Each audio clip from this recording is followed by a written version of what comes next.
구약성경 열왕기상 4장 7절에서 19절까지의 말씀입니다. 말씀이 좀 깁니다. 열왕기상 4장 7절에서 19절까지의 말씀입니다. 구약성경 515페이지에 있습니다. 우리 찾으셨으면 구약성경 515페이지 열왕기상 4장 7절에서 19절 말씀을 제가 한 절, 여러분이 한 절, 마지막 19절은 같이 읽겠습니다. 7절입니다. 솔로몬이 또 온 이스라엘에 12 지방 관장을 두매 그 사람들이 왕과 왕실을 위하여 양식을 공급하되 각기 1년에 한 달씩 양식을 공급하였으니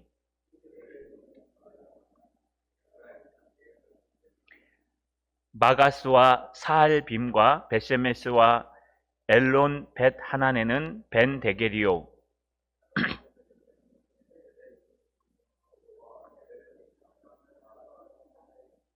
나밧 돌 높은 땅은 온돈 지방에는 벤 아비나답이니 그는 솔로몬의 딸 다밧을 아내로 삼았으며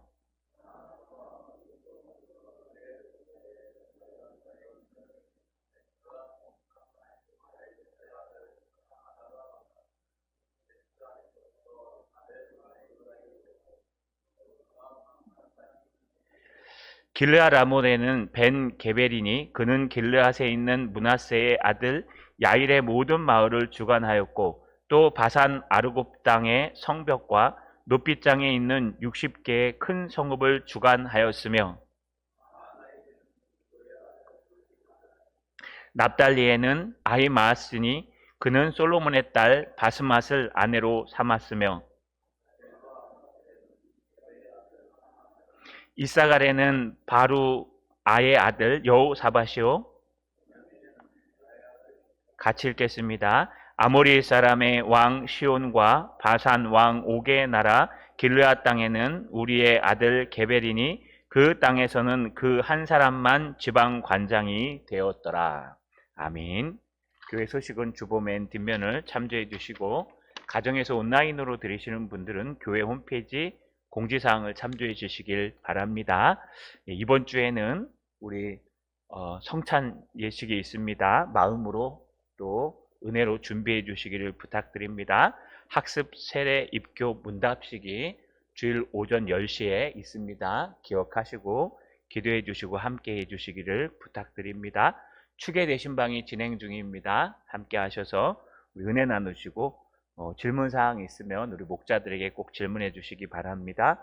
청소 안내입니다. 매주 토요일 오전 9시 30분에 교회 청소를 합니다. 시간 되시는 분들은 꼭 참석해 주시길 부탁드립니다. 손을 들어 하나님 앞에 인사하겠습니다. 지혜의 가정을 세우게 하옵소서. 좌우로 인사합시다. 지혜의 공동체를 세워 갑시다. 예, 우리 기도해 주십시오. 우리 반주자 집사님이 몸살이 심하게 나셔가지고 목소리가 안 나올 정도로 힘드십니다. 여러분 건강을 책임져 달라고 기도해 주시고 여러분도 환절기에 건강했으면 좋겠습니다. 우리가 계속해서 열왕기상과 역대하의 말씀을 가지고 동률 비교해 가면서 말씀을 전하고 있습니다. 수예배 때 우리 구약을 나누면서 솔로몬이 하나님 앞에 천번제를 드리고 또 기도함으로 하나님께서 감동받으셔서 솔로몬에게 무엇을 주셨습니까? 하나님의 지혜를 주셨습니다. 솔로몬이 그 지혜를 가지고 열왕기상에만 등장하는 여러분 두 창기의 아들 사건을 해결했습니다. 그리고 나서 열왕기상에만 등장하는 내용이 우리 두 주를 통해 나눴는데 무엇이 나누어졌느냐? 솔로몬의 지혜의 나라가 어떻게 이루어졌는가? 이거에 대해서 나눴습니다. 여러분 회사를 다니시거나 사업을 하시거나 또는 여러분 분야에서 어느 정도 오래 하신 분들은 여러분 동률에 경쟁하고 있는 경쟁이라기보다 동종 업계의 사람들이 어떻게 하나 딱 보시면요, 아, 저 대충 잘하고 있네 이런 게 보이지 않으십니까? 교회도 마찬가지고 가정도 마찬가지지만 사업도 마찬가지일 겁니다. 내가 하는 사업에서 열심히 하고 있는데 우리 동료 업계에 있는 친구가 하는 사업을 쭉 들여다보면은요, 아, 잘 되고 있구나, 이런 것들을 못 되고 있구나 판단할 수 있습니다. 솔로몬의 나라가 과연 잘 되고 있나 못 되고 있나, 솔로몬의 나라가 어떤 모습일까라는 걸 들여다보면 여러분, 이 솔로몬의 나라가 어떤 형식으로 이루어졌냐, 조직과 질서를 보면은요, 그 나라가 되어가는 걸 알 수 있습니다. 우리 지난주에는 뭘 살폈냐 하면요, 솔로몬의 내각 책임지에 있는 이 내각에 있는 행정관들을 살폈습니다. 사울 왕이 통일 왕국 1대 왕이고요. 그 다음 다윗 왕이 통일 왕국 2대 왕이고요. 세 번째가 솔로몬 왕국입니다. 근데 사울 왕국, 다윗 왕국과 달리 하나님의 지혜로 세워진 솔로몬 왕국은 기억하십니까? 여러분, 사울과 다윗은 군대 장관을 제일 앞에다 세웠는데 솔로몬은 제사장을 제일 앞에 소개합니다. 그리고 군대 장관은 뒤로 제쳐주고 역사관, 문관을 먼저 세웁니다. 서기관과 사관을 세웁니다. 그러고 난 다음에 제사장, 아니 군대 장관 분하야를 소개합니다. 이거 뭐라 그랬습니까? 이제 하나님의 지혜의 나라는 싸움하는 나라가 아니라 하나님의 지혜의 나라는 하나님의 신앙이 우선되는 나라다라고 말씀드렸습니다.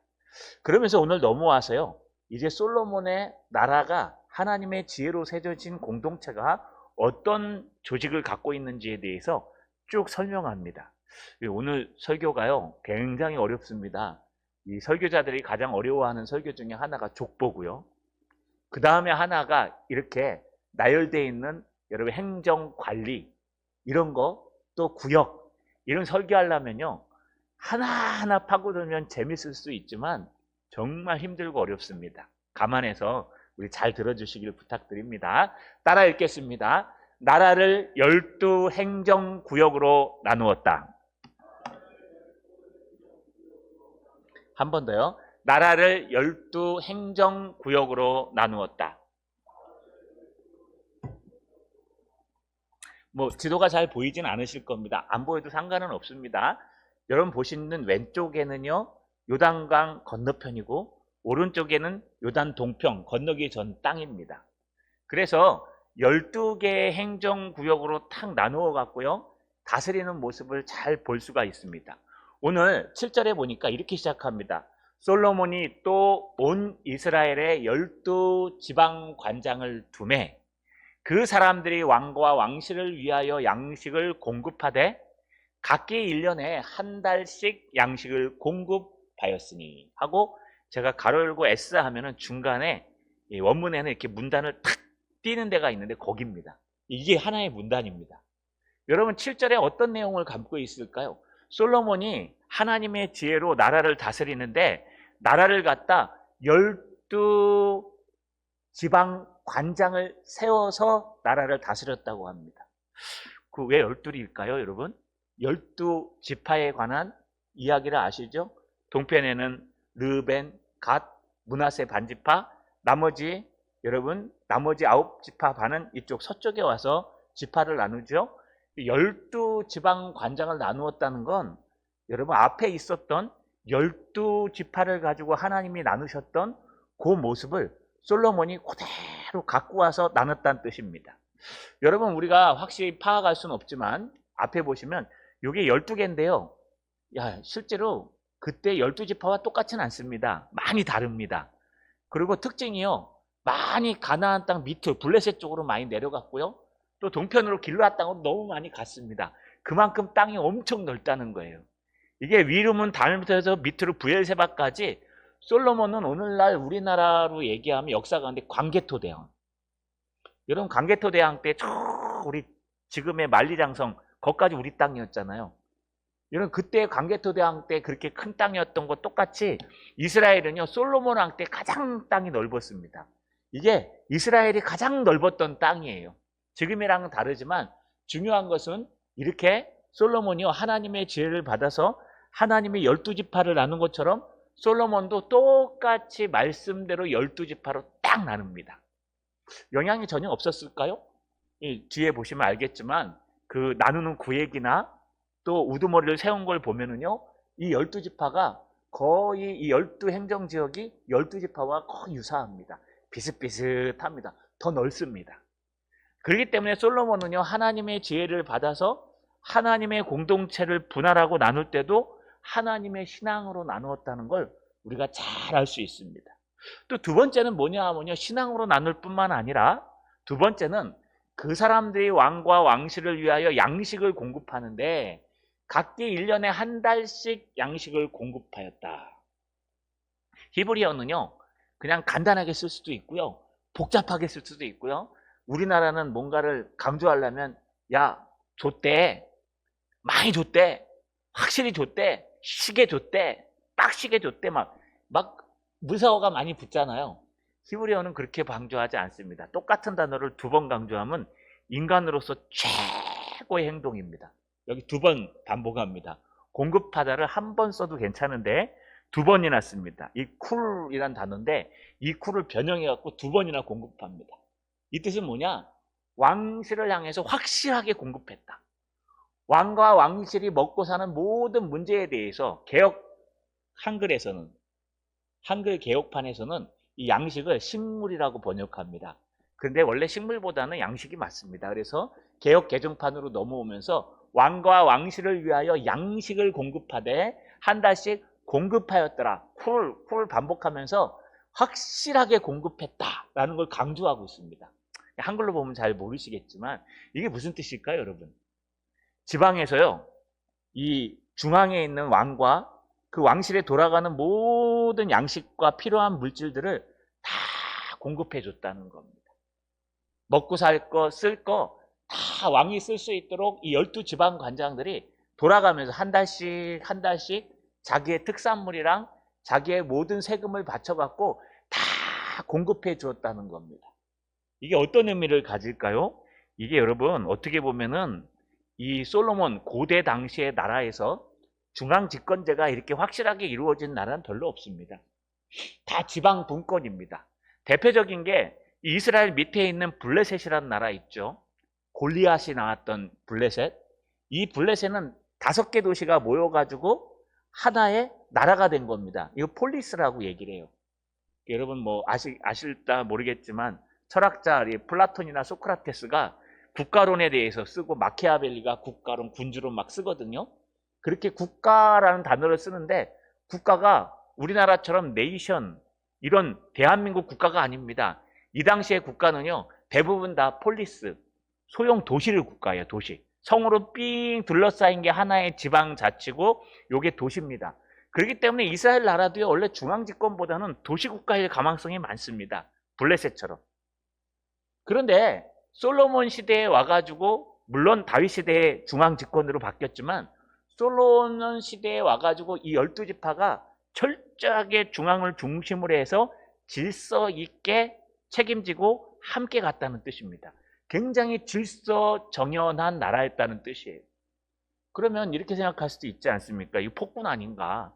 이렇게까지 어떻게 중앙에만 잘 살도록 지방에서 세금을 뜯어다가 착취한 거 아닌가?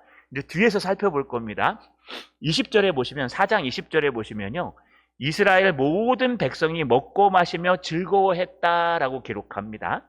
4장 25절에 보면은요, 포도나무와 무화과나무 아래에서 앙영이 살았다라고 기록합니다. 그러니까 이게 무슨 뜻이냐?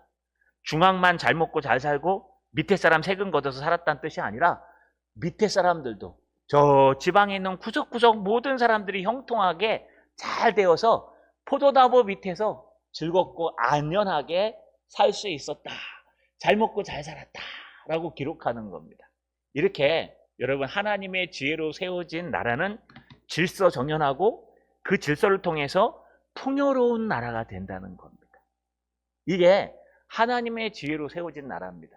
인간의 힘으로 세워진 나라는요, 중앙 중심으로 해서 중앙은 잘 먹고 잘 사는데 지방에 있는 사람들은 쫄쫄 굶고 세금 내야 됩니다. 또 여러분, 이 분열된 나라는요, 지방은 잘 먹고 잘 사는데 중앙은 여러분 힘이 없어가지고 나라를 존속할 수가 없습니다. 막 싸움이 일어나고요. 왜냐하면 그것은 인간의 질서로 세워진 나라이기 때문에 그렇습니다. 근데 하나님의 질서로 세워진 나라, 하나님의 지혜로 세워진 나라는 중앙에도 탄탄하게 뼈대가 잡혀있고 질서 있게 각각 지방에 있는 한 사람 한 사람까지 그 영향력이 미쳐서요. 풍요한 나라라고 얘기하는 겁니다. 이 가정에 대입하면 똑같습니다. 가정이 우리 힘과 우리 능력이나 돈으로 세워졌다면 아마 아버지가 막 권위 있고 자녀들은 그 밑에서 여러분 막 쩔쩔매면서 아무 말도 못하는 그런 나라가 가정이 될 수 있습니다. 반면에 자녀들 목소리는 크고 아버지는 힘이 없어갖고 일만 하는 일꾼이 돼버리면 그 다음부터는 가정은 힘들고 어려워집니다. 그럴 때는요, 하나님 앞에 기도하고 하나님 말씀으로 세워가는 겁니다.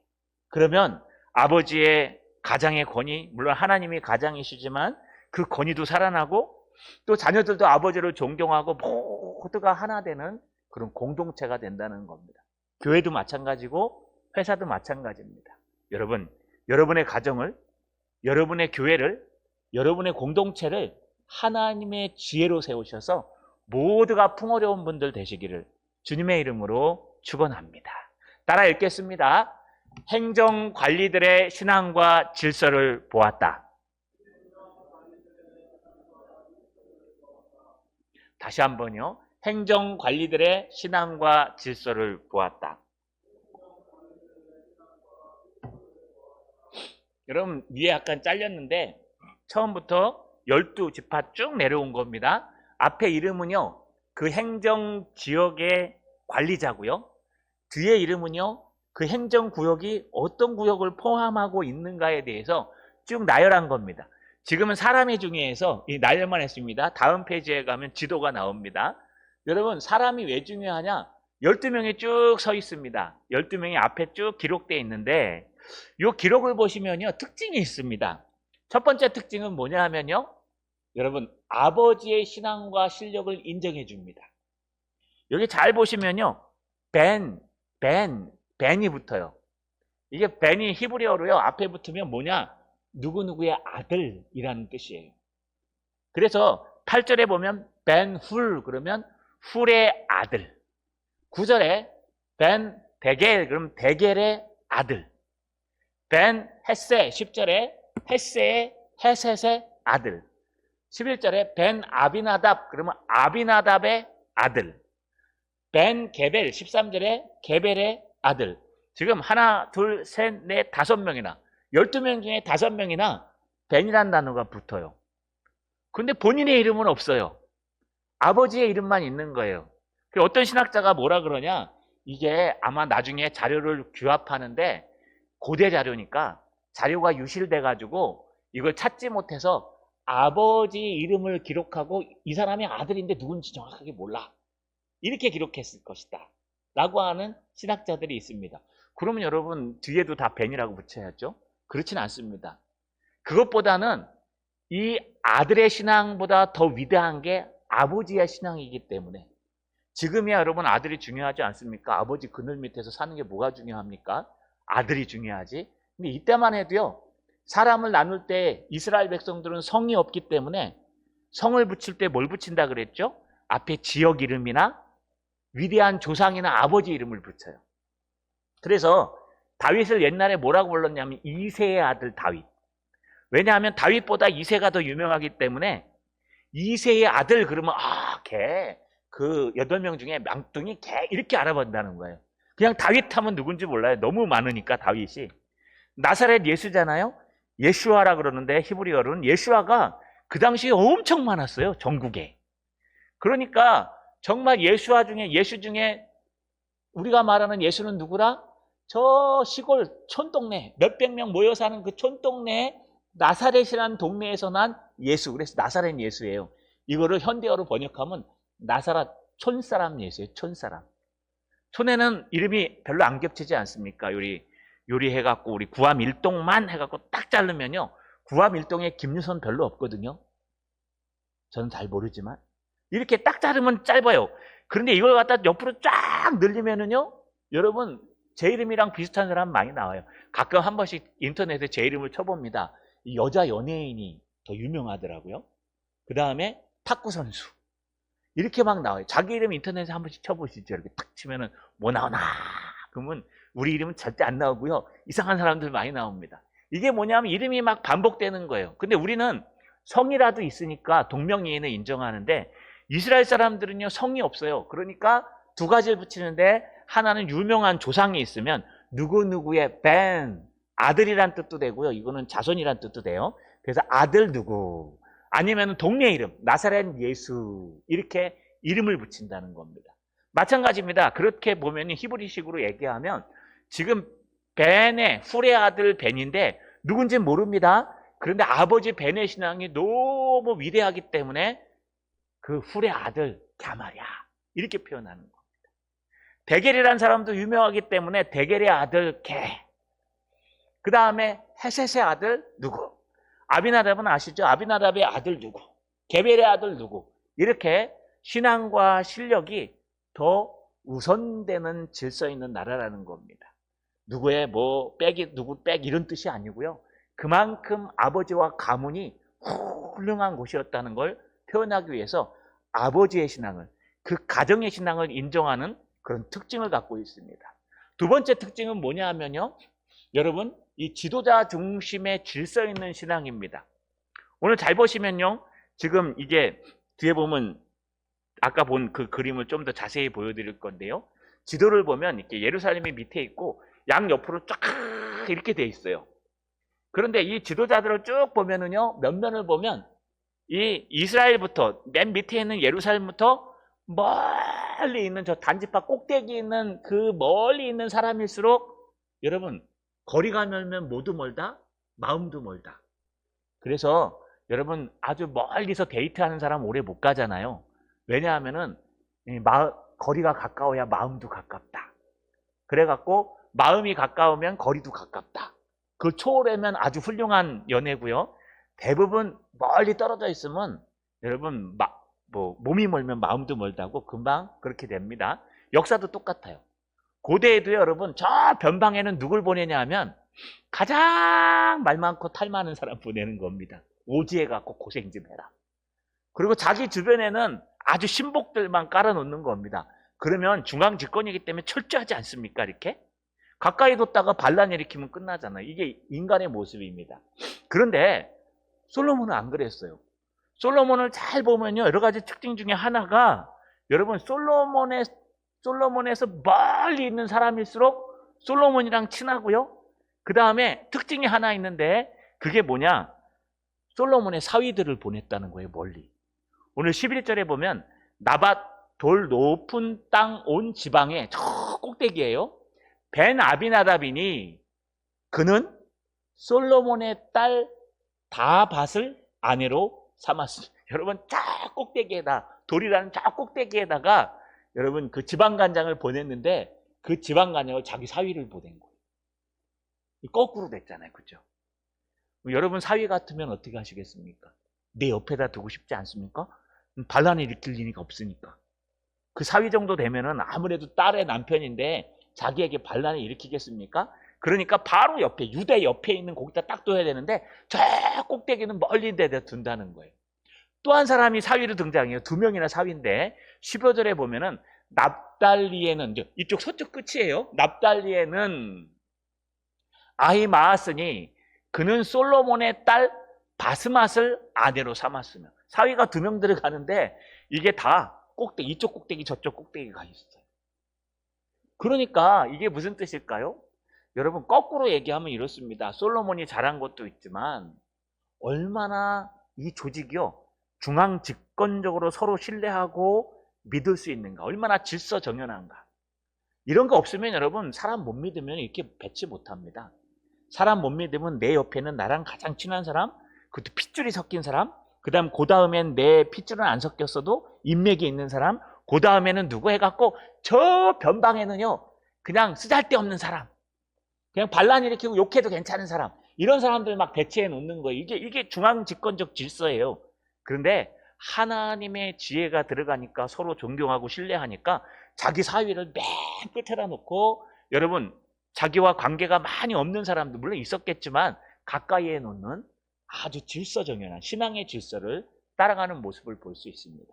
그래서 이 행정관들의 이름 속에서요, 신앙이 우선이고 신앙의 질서가 우선이라는 것을 우리가 잘 볼 수가 있습니다. 우리 신앙도 똑같습니다. 여러분, 좀 못나고 아픈 사람들을 가까이 두는 겁니다. 내가 믿을 만하고 신뢰할 수 있는 사람은 좀 멀리 두는 겁니다. 불가근, 불가원. 어떤 목사님이 그런 말씀을 하시더라고요. 불가근은 뭘까요? 너무 가까우면 한 발짝 뒤로 빼라. 불가원, 너무 멀면은 네가 한 발짝 다가가라. 그래서 항상 관계를 유지하라. 이렇게 말씀하시는 분도 있습니다. 여러분, 그건 인간적인 얘기고요. 신앙은요, 그렇지 않습니다. 신앙은 늘 똑같이 정말 믿을 만한 사람도 저 멀리에 둘 수 있고 정말 힘든 사람도 가까이에 둘 수 있는 공동체. 이게 하나님의 지혜가 세우신 신앙과 질서의 공동체입니다. 그런 가정, 그런 공동체 되시기를 주님의 이름으로 축원합니다. 마지막 따라 읽겠습니다. 행정지역은 이익을 초월한 모습이었다. 한 번 더요. 행정지역은 이익을 초월한 모습이었다. 이 지도가 잘 안 보이실 겁니다. 크게 하려다가 그냥 뭐 대충 이 정도다 하고 하면은 제가 설명해 드리면 이해하면 됩니다. 아까 그걸 갖다가 이렇게 정확하게 구역을 나눈 겁니다. 12구역으로. 그러면 이게 12구역의 특징은 뭘까요? 아까 앞에서 말한 것처럼 12지파의 그 지파의 모습을 거의 많이 따라갔습니다. 신앙적으로. 그렇지만 약간이 많이 다릅니다. 그 위치는 거의 비슷한데. 그래서 이 지역을 놓고 가만 보시면요. 여러분 어떤 모습을 갖고 있느냐? 세 번째 특징은 먼 곳에서 가까운 곳으로 나열되어 있습니다. 첫 번째 7구역, 왜 왼쪽으로 오른쪽으로 이렇게 첫 번째 7구역은요. 앞에 여기 등장한 나열된 그거는요. 시계 방향으로 이 밑에 있는 이스라엘 향해서 이렇게 되어 있고요. 그 다음 나머지 5구역은 반시계 방향으로 이렇게 되어 있습니다. 이렇게 나열되어 있습니다. 이 중간에 누가 있냐면 예루살렘, 솔로몬이 있는 겁니다. 그러니까 이렇게 나열되어 있는 이유는 뭘까요, 여러분? 많은 말들이 왔다 갔다 합니다. 아마 우리도 저 단풍이 위에서부터 아래로 내려오듯이 아마 그 특산물이 위에서부터 아래로 따뜻한 적이 많이 나니까 내려왔을 것이다. 근데 그거보다는요, 이렇게 먼 곳에서 가까운 곳으로 왔다는 것은 여러분 중앙 집권적으로 여기 한 팀, 여기 한 팀, 여기 한 팀, 여기 한 팀 하면서 이 중앙에 있는 사람을 공교하는 방법이라고 우리가 이해가 갑니다. 그래서 이건 질서 있게 자기 이익을 초월해서 됐다는 거예요. 두 번째 걸 보면 더 정확하게 알 수 있습니다. 이 조직을 잘 보시면요. 유다 지역의 백성들은 제외합니다. 그러니까 12지파를 쭉 나누는데 유다 지역에는 지파가 따로 없어요. 유다 지역을 뺍니다. 그럼 유다 지역에 사는 사람들은 어떻게 할까요? 지금으로 얘기하면 서울 사는 사람들은 다 빼는 거예요. 서울 사는 사람들은 12지파에 안 들어가니까 세금도 안 내요. 그 다음에 노역도 참석 안 해요. 12지파니까요. 그 다음에 여러분 많은 일들을 빼먹어요. 근데 이렇게 보시면 안 됩니다. 물론 이게 나중에 부정적인 의미에서 열왕기상 12장에 가시면 르호보암이 솔로몬이 죽고 나서 르호보암이 여로보암과 함께 나눠질 때 나라가 분리될 때 빌미를 제공합니다. 어떻게 제공하냐 하면 이렇게 돼 있어요. 열왕기상 12장 16절에 온 이스라엘이 자기들의 말을 왕이 듣지 아니함을 보고 왕에게 대답하여 이르되 우리가 다윗과 무슨 관계가 있느냐? 이새의 아들 다윗에게 받을 유산이 없도다. 이스라엘아 너희의 장막으로 돌아가라. 다윗이여 이제 너는 내 집이나 돌보아라 하고 이스라엘이 그 장막으로 돌아가니라. 그 다음 절에 보시면 여러분 르호보암이 유대지파에 가서 나라를 세웠다 이렇게 되어 있어요. 이게 무슨 뜻이냐? 유다 지역을 빼먹은 것이 나중에는 분열왕국을 만드는 하나의 부정적인 의미가 여기 등장합니다.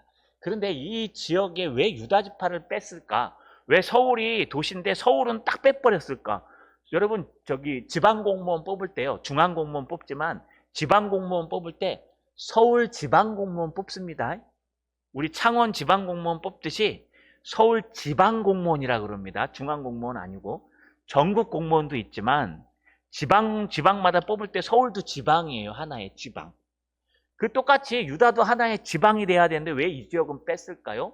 역사를 찾아보니까 이 지역 사람들이요.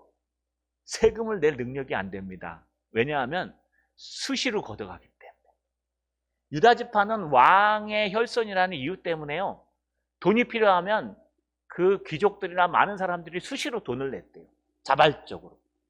또 성을 보수하거나 성을 성전, 특별히 성전을 공사하거나 이럴 때는요, 여러분 모든 사람들이 다 참여해갖고 도와줬대요. 그러니까 따로 지방관 하면 한 달에 한 번씩만, 1년에 한 번씩만 올라가갖고 하면 되잖아요. 근데 이 사람들은 수시로 하는 거예요. 막 도시에 지금 사람이 필요해, 그럼 수시로 모이는 거예요. 돈이 필요해, 그럼 자기 돈 수시로 내는 거예요. 하나님의 일, 솔로몬의 일을 자기의 일처럼, 자기 지파의 일처럼 했기 때문에 유다 지역에 있는 백성들은 지방관으로 나누지 않고 그냥 솔로몬 직하에 놔뒀다는 겁니다. 이게 무슨 뜻일까요? 멀리서부터 차근차근 가까이 오고 중앙에 있는 사람들은 여러분 어떻게 했다? 중앙에 있는 사람들은 제외시켰는데 그 이유는 왕의 혈손이니까 제외시킨 게 아니라 수시로 도와주고 수시로 일해주고 수시로 솔선수범했기 때문에 여러분 여기서는 뺄 수밖에 없었다라고 역사는 기록하고 있습니다. 다시 말해서 이 모든 과정과 유다를 보면 하나님의 지혜로 이루어진 공동체는 이익을 초월한 공동체입니다. 사람들 그러지 않습니까? 뭐 내가 이익이고 내 때는 이렇고 너 때는 이렇고 내가 더 많이 갖고 적게 갖고 또 나는 왕 옆에 있는데 이렇고 저렇고 막 어떻게 보면 인간적으로 보면은요 유다 지파는 지금 뭐 땡 잡은 겁니다. 좋은 겁니다. 그런데 실제 역사와 신앙으로 들어가니까 가장 어렵고 가장 힘든 일을 유다 지파가 단지 솔로몬 옆에 있다는 하나 때문에 솔로몬과 같은 지파라는 하나 때문에 이렇게 했던 것을 우리가 볼 수 있습니다. 자, 여러분 오늘 긴 이야기인데요. 한번 정리해 보겠습니다.